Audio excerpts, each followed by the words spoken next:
The Dell XPS 700 series. In my opinion, it's the best looking PC that Dell has ever made. But in today's video, we're not here to salivate over this now ancient beast. We're here to do a follow-up on the Phenom Ii video that I released a month ago. If you haven't already watched it and you want to get caught up, then feel free to first check that out above. Now, as you can see, we've made some slight changes to this old setup, so let's jump in and take a look.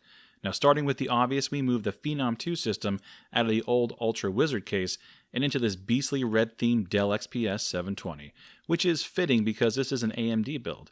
Now, I've owned this case for many years, and I did a BTX to ATX mod as well. I also recently modified the inside of the case to better suit my needs. Now, some of the other changes was to swap out the HT6850 for a much faster HT7970 GHz edition. Also, gone as a stock heatsink, as we swapped that out for our Thermaltake Ultimate 2.0 liquid cooler, and we also added an 80mm fan to help blow air over the motherboard's VRM, as it doesn't have any passive cooling. Now next we swapped out the Antec power supply for an 80 plus bronze 750 watt unit made by Thermaltake. I had planned on using the modified 1000 watt Delta that came with the Dell, but in the end I decided against it. Now the last change we made was to swap out the 4GB of G-Skill memory with an 8GB Corsair Vengeance kit.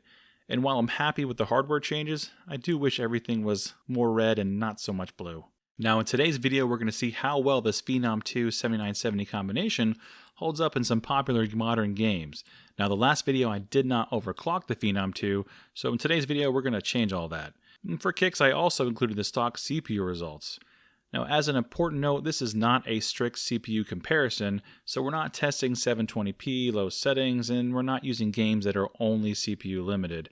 If you want to see testing like that against some other CPUs, then feel free to let me know in the comments. Now the Phenom Ii 945 is a quad-core CPU that runs at 3 GHz, and for today's testing we're using memory running at 1333 MHz with a CAS latency of 7. Now overclocking this particular setup, I was able to obtain an overclock of 3.77 GHz at 1.475 volts. Now that's a 25% increase in clock speeds over stock. Now this is not a Black Edition CPU, so all of overclocking was done via the front side bus. Now, I was able to get it up to 260, but anything higher would cause blue screens even after increasing the Northbridge voltage up to 1.3. Now, speaking of Northbridge, I was able to get it running at 2.6 GHz, which will help unlock additional performance from our overclocked Phenom Ii. Now, as far as the memory is concerned, well, I had some issues there. And since we're overclocking via the front side bus, we're dealing with DRAM and FSB ratios, so I was stuck at 1386 MHz. Now the next ratio up is 1732, which it should be able to do, but no matter what I did with voltage and timings, it just would not take. Now I'm sure with more testing and time, it might be possible, but I am also reliant on the chip's IMC. Anyways, I'll play around with more in the future and see what I can do, but if anyone has any suggestions, then feel free to leave a comment. Alright, well with all that out of the way, let's jump straight into it. The first game up is Destiny 2. And here we're using the medium preset at 1080p, and at stock we averaged 57 frames per second. Overclocked we saw a 21% uplift to 69. Now that's quite the performance jump when overclocked. Now looking at frame times, the stock 945 is the red line and the overclock is shown in blue. Now frame times are pretty similar, though with the stock configuration we did see some repeatable frame spikes in our testing as shown. Now Destiny 2 does not support the use of an OSD, but monitoring the CPU and GPU usage with Afterburner, we saw both hover in the 90 to 100% range much of the time. Next is a 2016 version of Doom, and here we chose 1080p with high settings and used the Vulkan API. Now the stock 945 averaged 72 frames per second, and overclock that number rose 4% to 75. Not much of a difference overall. Now looking at frame times, we can see both results are also very similar. Now we were held back a little bit by the CPU, but the game still ran beautifully and it wasn't an issue with this configuration. Alright, now let's dive into The Witcher 3, and at 1080p we chose the medium preset with medium post-processing. Now at stock we averaged 47 frames per second, and overclock we saw a 23% increase to 58. Now that's a nice bump in performance when overclocked. Unfortunately, when we look at frame times, we can see where the Phenom Ii falls a bit short. Now stock or overclocked, we saw 100 millisecond and larger spikes quite often in our capture. Now for reference, that same card using the 2600K test system sees shockingly good frame times by comparison. Now on to the extremely popular Fortnight, and here we chose 1080p using the high preset with 100% resolution scale. Now the stock configuration averaged 62 frames per second, and overclock that number rose 3% to 64. Now this is hardly noticeable difference in gameplay, and looking at the frame times we can see the stock configuration suffered a large spike in frame times, but overall, experience was pretty much the same as we were GPU bound. Now on to Shadow of War, and at 1080p using the medium preset, the stock configuration averaged 61 frames per second. Overclock, that number shot up 6% to 65. Now looking at the frame time graph, you can see how much tighter frame times were with the overclock.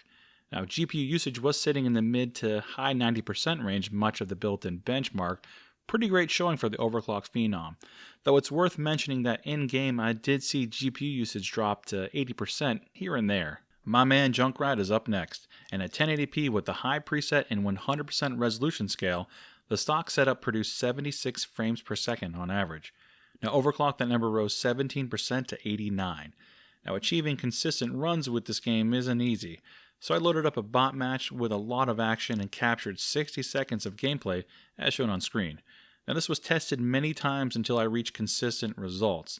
Now looking at the frame times we can see there isn't much of a difference overall, but I noticed the overclock runs did inherit larger frame spikes, which was repeatable. Both results displayed some micro stutter, but it wasn't felt that badly, as the millisecond range on the left isn't that large.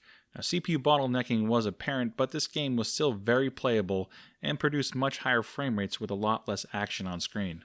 Ghost Recon Wildlands is up, and at 1080p using the high preset, the stock setup averaged 40 frames per second. Now overclock, that number rose 10% to 44. Now the 7970 was pegged at 99% through most of the benchmark, which was nice to see.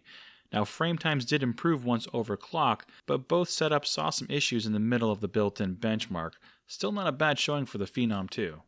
I wonder if anybody's in that house simulator is up next, and using the medium preset with 100% resolution scale, the overclock configuration averaged 58 frames per second. Now I didn't test the stock setup as I'm still working on my testing methodology. Now GPU usage remained in the 90% range much of the 5-minute capture. Now frame times did see some 20 millisecond and beyond spikes, which is pretty common in this game using older hardware. Still, I found the game to be pretty playable, but chicken dinners were nowhere in sight. Let's jump over to Total War Warhammer 2, and at 1080p using the medium preset, we averaged 47 frames per second. Now overclock, it's the same. So no real gains here. I did also test DX12, but frame rate and frame times were actually worse than DX11. And looking at the frame times, we saw pretty much the same results. Now the GPU was pegged at 99% throughout the entire benchmark, signifying we were GPU bound. Alright, the second to last game is everybody's favorite, GTA 5. Now at 1080p high settings, the stock setup averaged 55 frames per second. Overclock, that number jumped up 23% to 68. Now that's a pretty great result for this overclock. Unfortunately, the Phenom 2 still couldn't completely feed the 7970, as GPU usage never saw 50% in the city portion of the benchmark. Now frame times were much improved with the overclock, so it's certainly worth overclocking when playing this game. Even though we were CPU bottlenecked, the game still played well once we dialed the Phenom up. Now on to the last game in our roundup, and that's Rainbow Six Siege. Now using the high preset at 1080p, the stock setup averaged 104 frames per second.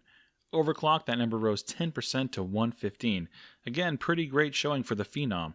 Now CPU and GPU usage was high during most of the built-in benchmark, and while frame times were not the best at stock, they definitely improved once overclocked. Alright, now let's average all the games minus PUBG.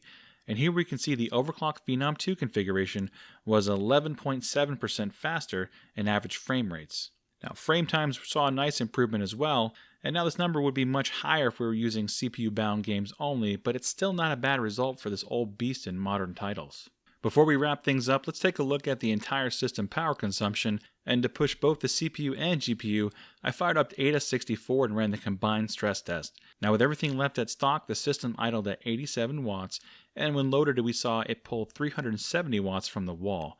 Now moving on to the overclock settings, the system idled at 115 watts, and loaded it pulled 452 watts from the wall.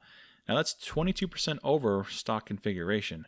Now keep in mind when overclocked, the cool and quiet option in the BIOS was disabled, And also note these numbers are about 20 watts higher on load than you'd see while gaming. Also, these numbers are taken at the wall, so they don't account for PSU efficiency.